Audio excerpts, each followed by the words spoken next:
Hello, my friends, and today is another episode of Brand Your Dream Show. And today we're talking about the career. Our expert today is Oxana Bristowe, and Oxana Bristowe is coming to us from London, UK, and she's going to talk about how to make your career work for you, how to move from the feeling stuck towards the situation when you build a successful career, the biggest asset which you can have in your life. And Oxana also is a founder of the company called Stand for More, and she is managing director and the founder of this company. So she usually helps people to find their career choices and work in a very specific sector. But I really hope that we will be able to see Oxana, and she will tell much more about this. So I'm going to check if she's already there and if we can invite her to the show. So let's check it out.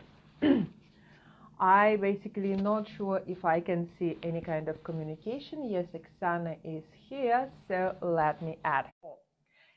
So great. So first of all, when we are talking about career, hi Oxana, pleasure to see you. Hi, good to see you too. How are you doing? Very fine, thank you. How are you? Yeah, I'm very well. Thank you very much. And thank you for inviting me to be on your show. I'm really excited. Awesome. I already introduced you and I said that you're founder of the company Stand for More and you're managing director of it and you're helping people to find the right career choices. And you also actually have a huge experience in HR business for headhunting, as far as I know, right? That's So I correct. want to Yes. know a lot more about this interesting topic because like many of us are coaches, entrepreneurs, etc. and we are coming from career, but you are expert in getting the best career and best corporate jobs ever. So it's like really I hope something different. so. Absolutely. Okay, so what would be a good way to start this? So just guide me through So this. first of all, I will ask you, how did you start this business? Let's know all of that. Okay. So basically, I think I need to take a couple of steps before what happened before I decided to go into business by myself.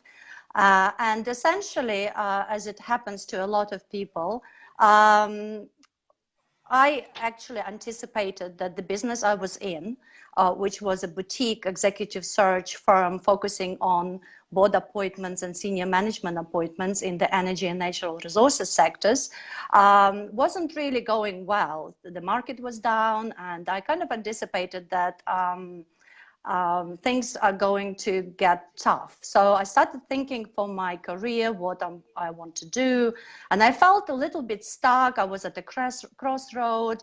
I just felt that although I was very successful and I was a partner, I spent 7 years in my last corporate company. Actually, I was invited by the founder to join him at the start of the business. So I had a bit of experience of a startup company, and I really enjoyed that bit as well, which helped me, later on to really get confidence to start on my own. So, and I couldn't really think of anything, really clever. How am I going to, what am I going to do next? So I hired a coach myself. That was the first time I decided that I needed to seek some help, outside help.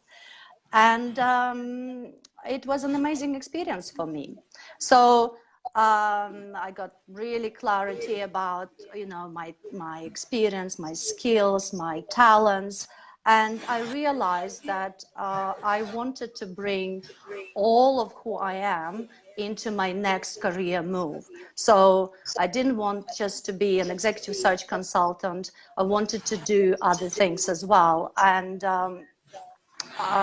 that kind of led me to pursue coaching qualification and study. And that basically how I incorporated coaching into executive search. And right now, as the company goes, and my vision for the company is to become one of the leading independent executive search and coaching company specializing in the energy and natural resources sector. So I have a very big network of people from different types of businesses that are operating in that space. I also want to mention that during my experience of going through my own coaching, I discovered that I had to go back into my early career. What was it that I really enjoyed doing? What is it that I really was very good at? And it kind of was a remembering process for me. And early on in my career, I was working for a non-for-profit organization, and I was an employment officer, and we were helping people from disadvantaged backgrounds, including people who were new. I was living in Australia at that time, in Melbourne, and we were very, that was my first sort of introduction into the satisfaction that I was getting from helping people and bringing the strategic approach for them to find the careers that they are can pursue and be very successful and be very happy. So that was like really a bulb going on. And throughout my executive search background and my career, I was helping people to make decisions on their next move. But as a search consultant, I didn't have all the tools and understanding how can I help people to move from essentially not knowing what's next for them, and then really helping them to identify those best opportunities for them, their best options, and get the courage and confidence to pursue those. So I bring together into my business all of who I am. So another reason for starting a business was a life stage for me as well. So I wanted to spend more time in my country of origin. I'm from Ukraine, like yourself, Eve. So that's another question, by the way, because you actually from Ukraine, you were in Australia, you right now living in UK. It's like incredible journey around the globe. So you have another part of the experience. Absolutely. You know? All of that experience that I have accumulating. And to be honest with you, why I'm so passionate about helping people with their careers, because I think it's a huge part of our life, and being happy and successful is our birthright, and we can do that no matter where we are in our life stage or career sort of development stage. And I was stuck so many times in my life, as far as careers are concerned, because I didn't have the right guidance. I didn't know the rules. I didn't know a lot that actually makes, didn't have the support that is required. So that's why now, with the experience that I have, and certainly being a successful search consultant or headhunter, as it's better known in colloquial language in the Western world, gives me a kind of like a bird view on different types of businesses, different types of business models, different types of leadership, business context, and also from speaking to thousands of senior managers from variety of, and seeing how they moved up or developed or managed their own careers, the successful people that I had the privilege to work with and still continue to have very good relationship with. I can now really advise people on the best way to move forward when they're feeling stuck and in a place where they don't love it anymore. So logically, let's move to our main topic, basically how to go from feel stuck to successful careers. So give us your best advices on this. So how to do that? Okay, so well, let me tell you what I have created. So I started my business in 2015, and then I spent time doing an executive coaching course at Cambridge University, and then I did a life coaching certification program, which was 12 months with Quantum Success Coaching Academy, which was amazing for me. So kind of putting it all together, as I said, all of my experience, I created this signature program, which is part of my business and part of my coaching practice within the business, which is called Breakout. I just felt that was a really, so empowering sort of career coaching with Oxana Bristowe, and this is one-to-one coaching program for people who feel stuck, who feel a wobble in there. So that's what my clients describe, a wobble or some sort of uncertainty. And it's not a very nice place to be in, okay? Right. And the higher you go up, I do work with quite senior people, but I also feel very comfortable and very passionate to provide support to people at different stages of their careers. Okay, so I would probably break it into 3 stages, what my coaching program is all about. So the first stage, like I mentioned, it in my own experience, and because I was stuck so many times, so I know how it feels, and I can relate to what people are feeling emotionally and how important it is for them to get that clarity. So I take them through a kind of a process of remembering, remembering who they are, what they're really good at, what do they love doing. And sometimes when you get to a senior position, you kind of forget maybe what you really enjoy doing at school and doing in your early part of your career. So it really is a very simple kind of process to some extent, but it's an eye-opener to people because they don't really do that by themselves, and they spend too much time thinking about their current problem. In fact, people spend years being stuck, because they're really they have fear, or they are stuck in some limiting beliefs that are not helping them to see the path forward. So this is the remembering, rediscovering who they are. So that's the first stage. And it's really exciting part that I bring in as a coach,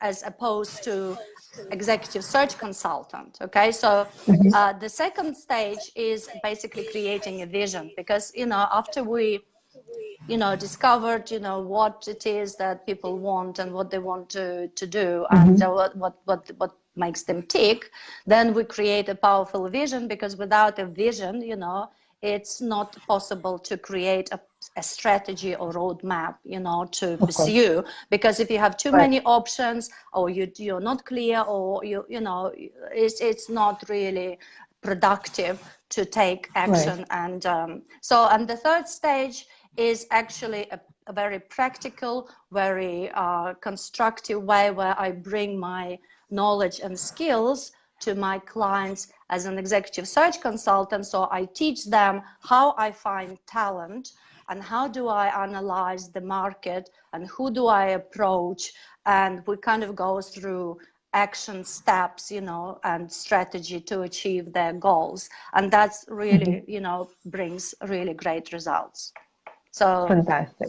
Yeah, it's very exciting. I'm so grateful, that I found my passion, that I found my my vision, where I can bring all of who I am and help people to, and kind of find a way to integrate what I love, and what I'm really good at together. Because there are a lot of search firms out there, they are not really good at coaching people.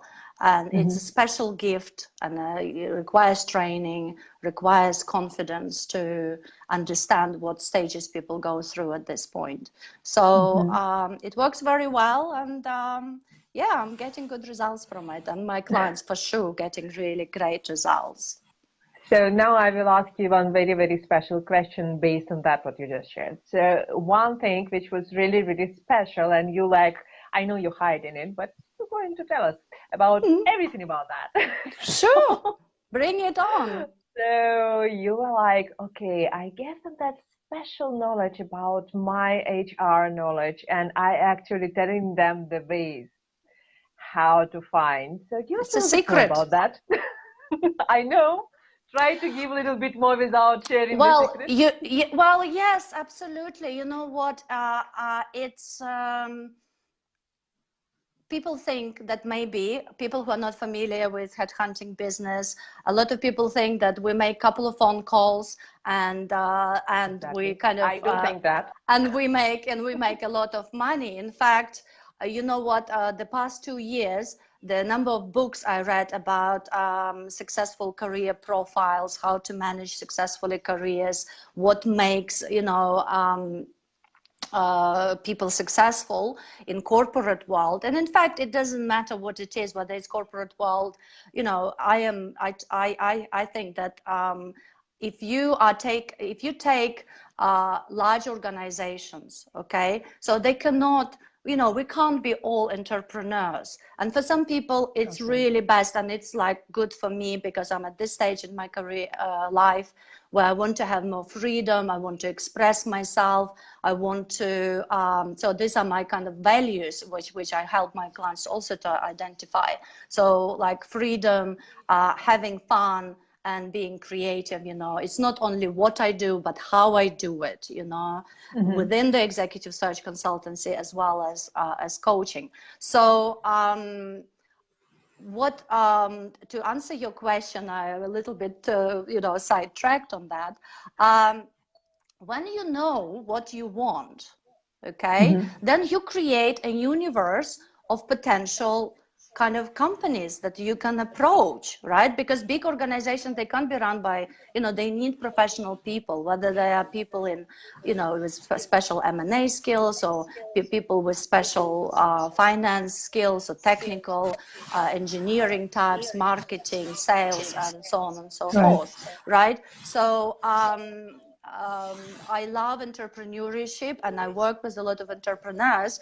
But the truth is that corporate careers could be quite exciting if you approach it right. So my secret is that I share. So, for example, if I'm a specialist within a specific sector, okay, it's huge. We're talking about energy. We're talking about, you can imagine that the energy sector is undergoing a tremendous transition, okay, from hydrocarbon sort of based to more maybe renewable and more energy efficiency. So there is a lot of exciting and scary at the same time activities going on out there, which makes a lot of people a little bit, you know, nervous about what's going on. But at the same time, we all know that energy is so important to everything, you know, to economies, to our how we charge our phones, you know, and the cost of it. And it's these are huge sectors that I'm looking at. Okay, so there are ways that people can, you know, you can move from a company which is producing energy to, for example, a bank that advises, you know, clients on debt financing or M&A activities. So it depends really. So it doesn't mean that you can be just stuck within one path, you know, you can really deviate and construct it. But when you kind of understand where you want to go and what you're really good at and what you want to develop, then you apply the techniques and methodologies that headhunters use, and I teach them, you know. So even like providing a total list of headhunters in the sector, you know, so that they can contact people, but when they are ready to do so, or creating a list of companies that they would love to work for, and then finding a way, you know, how to contact decision makers, and also people who can give you feedback about the culture, values, and you know, also look at how successful this company is. Is this a growing company, or is it kind of a company which is managing decline and things like that? So all those like really, you know, interesting bits that are really important.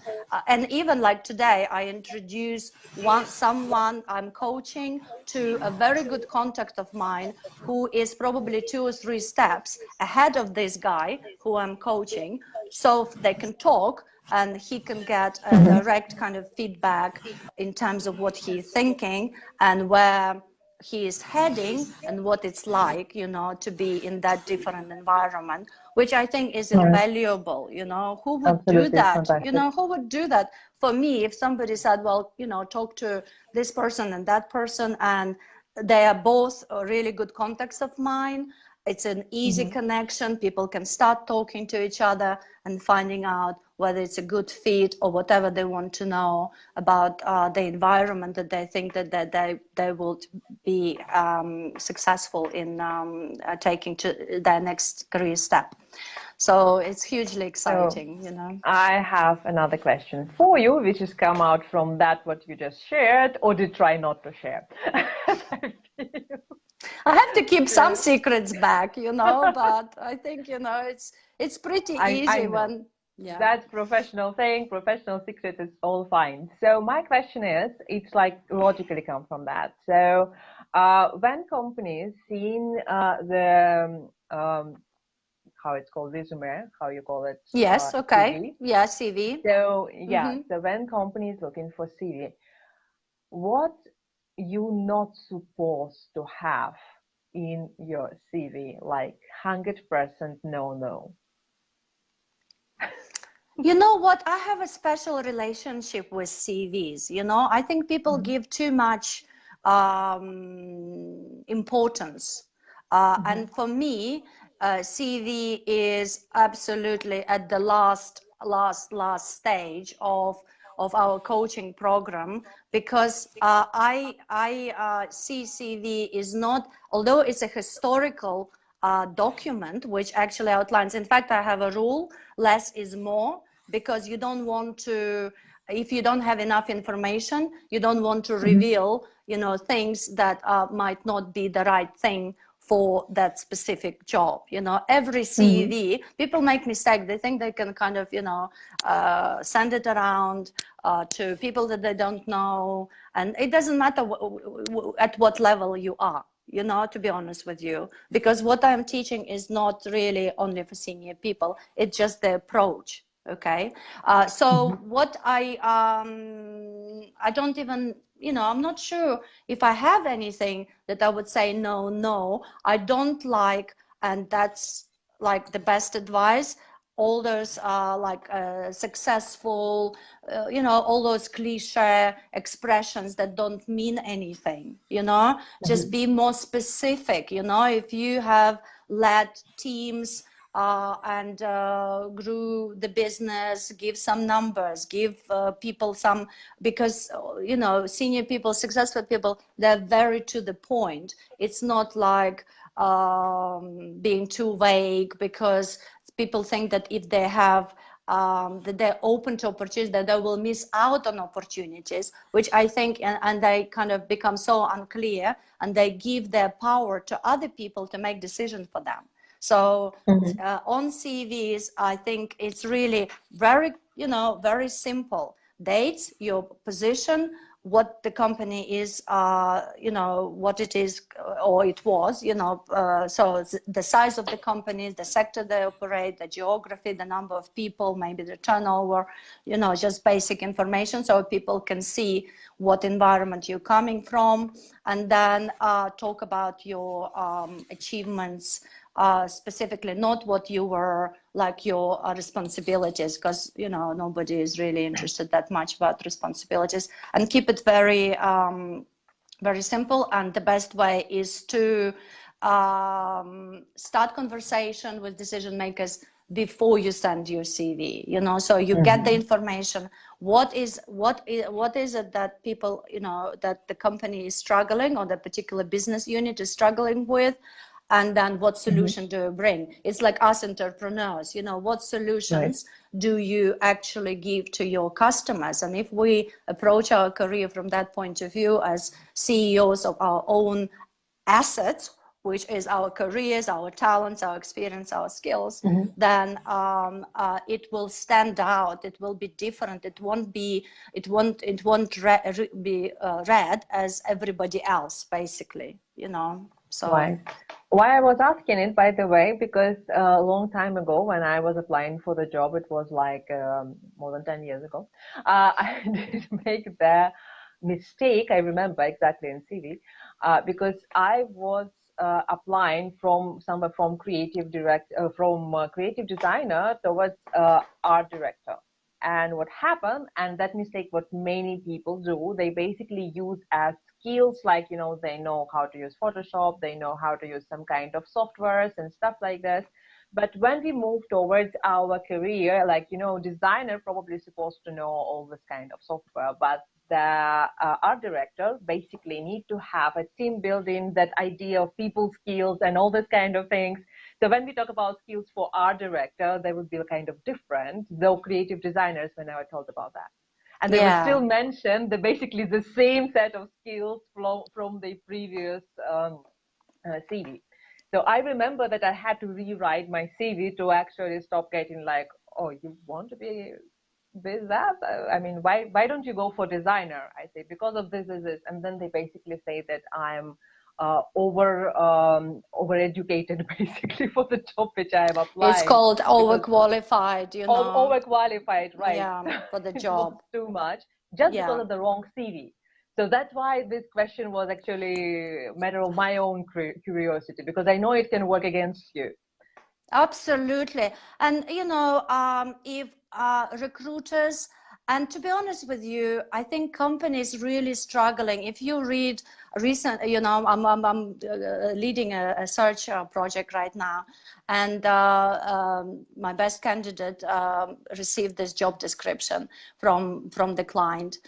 And she looked at it and she got really scared, because they packed everything into it. She said there is enough for 3 jobs in here. Then she got scared about the level of revenues that she will be responsible, not knowing exactly what their projects are like. Because if she was, like, say, generating $1 million in the past, she's a kind of marketing business development role within a consultancy. And if those projects were like $100,000 or pounds value, but this particular company is going for 500,000 or 1 million, then you need 5 to make up 5. She got really, and this is what women do. Particular companies are not very good at creating job descriptions.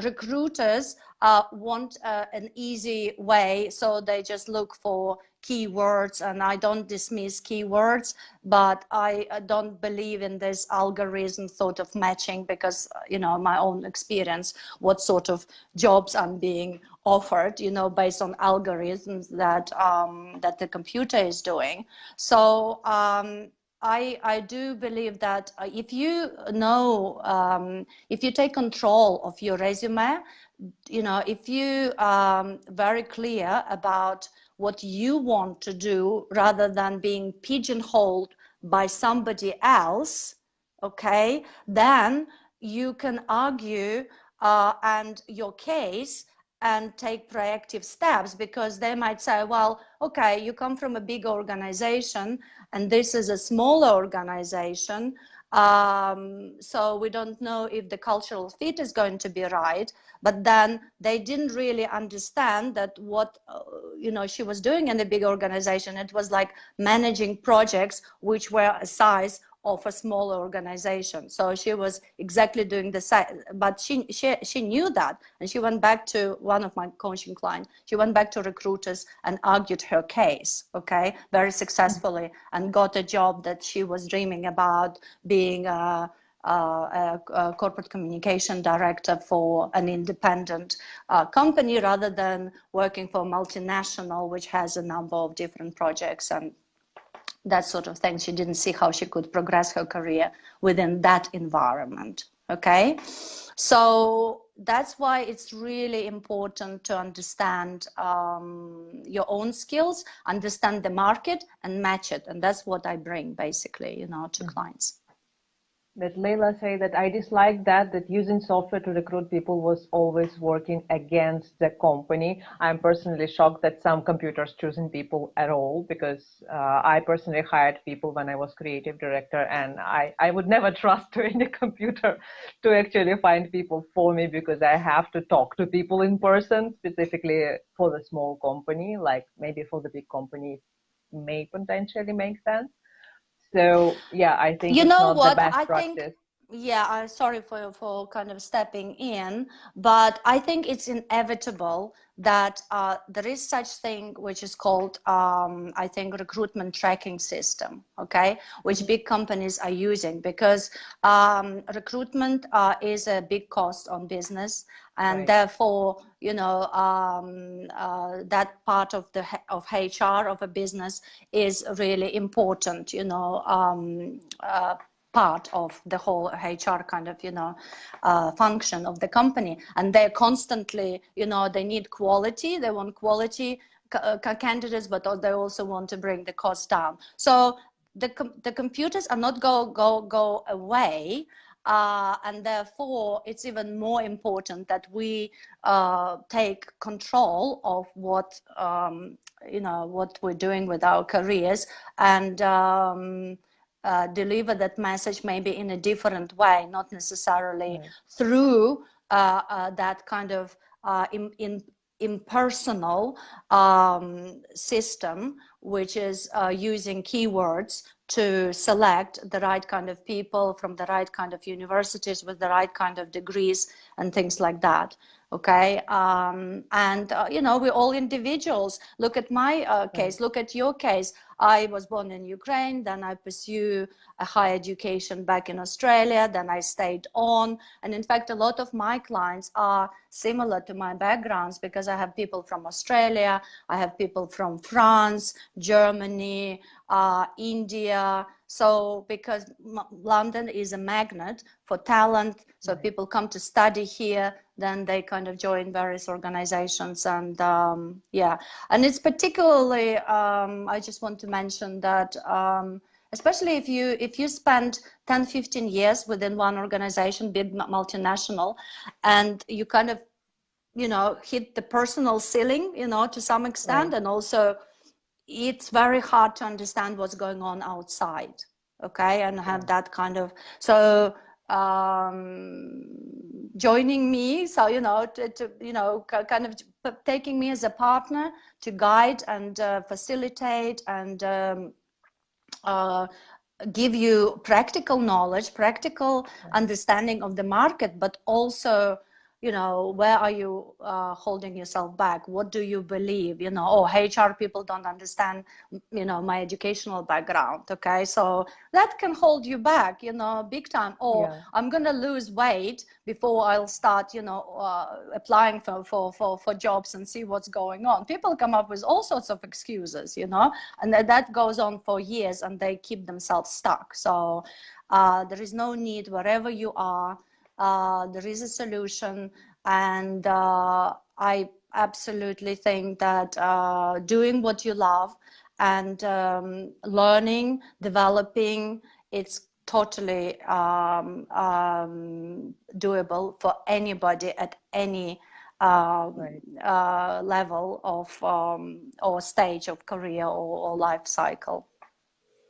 Agreed, absolutely agreed. So give us your best recommendation for our viewers, like a cherry on the pie. Okay, everyone. I think Oksana's best recommendation, apart from all the secrets that I actually have, for helping people to not just being successful, earning more money, really feeling, you know, fulfilled, finding meaning in what they're doing, but also earning, you know, good money as well, because, you know, I think we calculated within our with our business, with my business advisors that I have a really strong, very fortunate to be supported by entrepreneurs, very senior people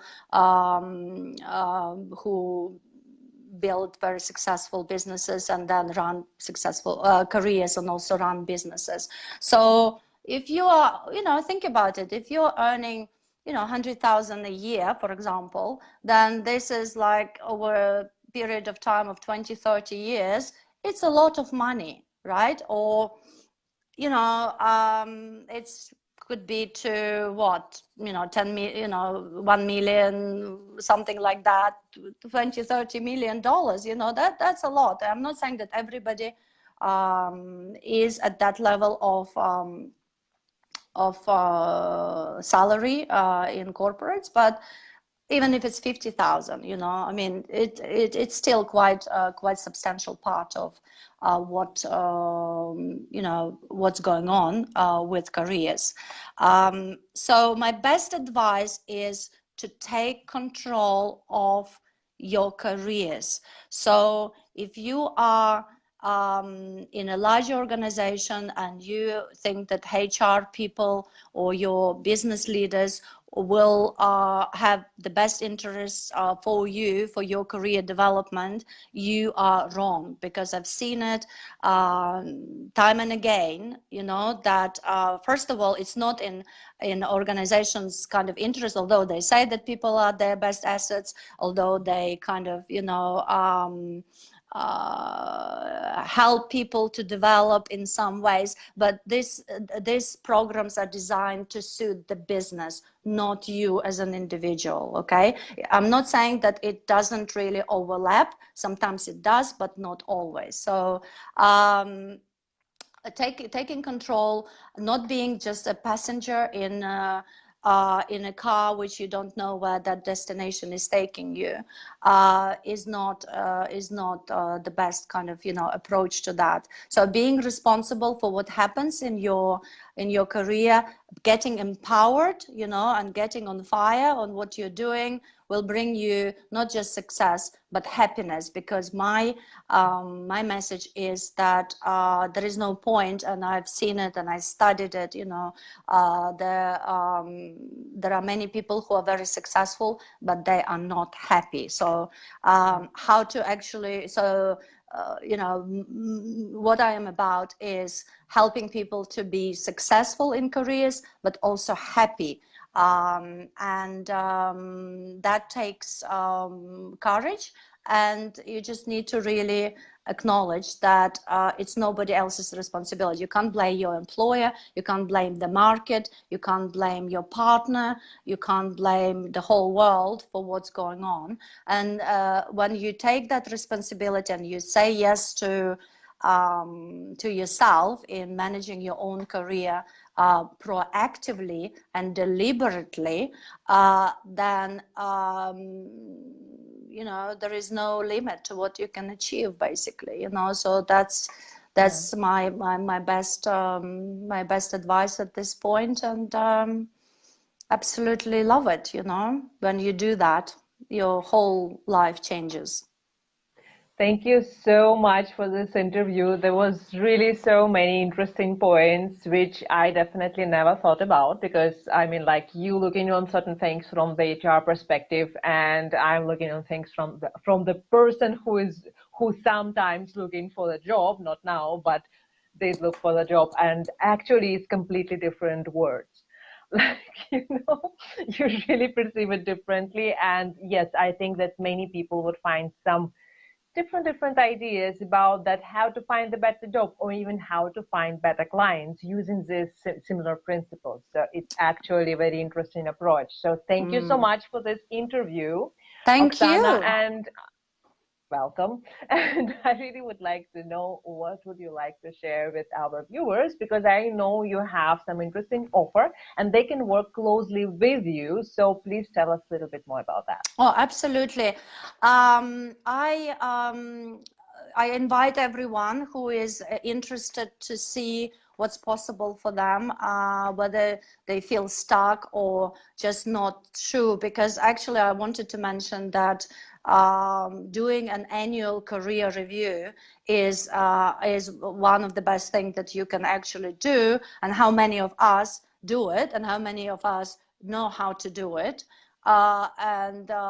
It really, but actually successful people do it, believe me, so I've done the research and I read that. So I'm really encouraging people to not to wait until you're so stuck, you are very close to being made redundant, or there is no kind of prospect for your promotion and you are bored, and therefore your performance goes down and you go into a vicious downward spiral, which I called, So don't wait for that. So what I have to offer is what we call as an acronym CRAS. It's Career Review Strategy Session, which is a free call that I personally deliver and give people experience what it's like to work with me. And also the CRAS has a short questionnaire which kind of helps you to get started on identifying where you are, where you want to go, what are the barriers and things like that. So it's a very powerful session. I offered it to my community because it's just a way for me to actually really give back to people that are part of my network. Yeah, so you can go to my website, which is www.oxanabristowe.com, and on the coaching page there is information how to request CRES, and I'll send you a structured way all the explanation what next steps are. So really looking forward to connecting with new people, maybe outside from my current network. Yeah, so yeah, looking forward Fantastic. to get coaching and giving people some experience what they can do to get unstuck or plan for their success going forward, no matter where they are in their career at the moment. Fantastic. So I'll just repeat this. If you really want to put your career on a different level, really grow, really find some new ways instead of being stuck where you are right now or going to be in some time, so just call to Oxana, just type www.oxanabristowe.com/coaching and you will find everything what you need to actually connect with Oxana for free sessions. So this is an incredible offer, and now our interview is over. Thank you again, and thank you so much for all the recommendation which you gave for us. I know many people will be able to benefit from it and really get fantastic results. Thank you so much, Oxana. Eve, it's been my pleasure, and I wish everyone a wonderful afternoon or day where they are, and thank you for listening to us, and I love to be on your show, so thank you again. You're wonderful. Thank you for being in my life. Bye. Bye-bye. Bye.